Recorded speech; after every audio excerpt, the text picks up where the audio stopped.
truly going to upset the woke crowd and the cancel culture brigade. But why? Hi, good morning, Neil Sean here in the very heart of London, back in the studio again today. Hope you're all keeping well. This particular story caught my eye because, as you know, we don't like anything woke here. We just like everything balanced and fair. I don't really understand this woke culture, do you, about being offended by something?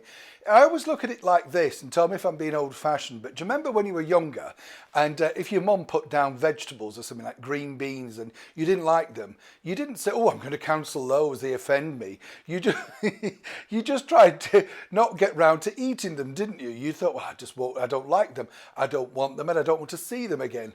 I don't understand why this particular generation is so outraged by things that really don't matter, you know, because life's too short. You should truly move on and hopefully leave other people to have those problems themselves, you know, as long as you're sane, because we're all sane, aren't we, watching this? Oh, yes, we are. Yeah, of course we are, Neil. Yeah. So this particular story caught my eye because, as we recently brought to your attention, it all centres on a wonderful children's author. Now, obviously, she has a checkered background and, you know, we go back to that again, but it's what she left as a volume of work, a body of work that remains brilliant. We're talking, of course, about the late and wonderful Enid Blyton. And it's just been revealed that her Famous Five series has been voted the most popular children's books ever. This is all based on the fact that libraries, downloads, sales, all that sort of stuff. Now, I don't know about you if you've read the Famous Five like me. I loved them. They seem to have wonderful adventures, endless summers, lots of fizzy lemonade sandwiches and everything, including Timmy the dog was a wonderful adventure. Created way back in 1942 at the height of the war.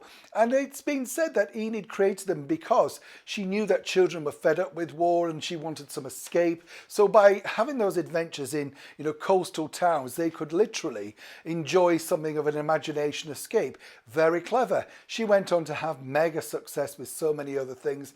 Mallory Towers, Secret Seven, you name it. Whatever she turned her hand to was indeed very successful. But in the 21st century world, as we've also told you, the cancel culture brigade were offended by some of the things that she'd written. These are of a time and a place. And of course, things move on. You know, I was talking to someone recently the other day. I don't know if anybody knows this particular story, but Mae West, way back in the middle 50s, was cancelled, for want of a better word, by NBC Radio because she made a remark about being covered in splinters from the ventriloquist dummy Charlie McCarthy. How tame is that when you consider today? And it just proves people are being angry for everything about everything.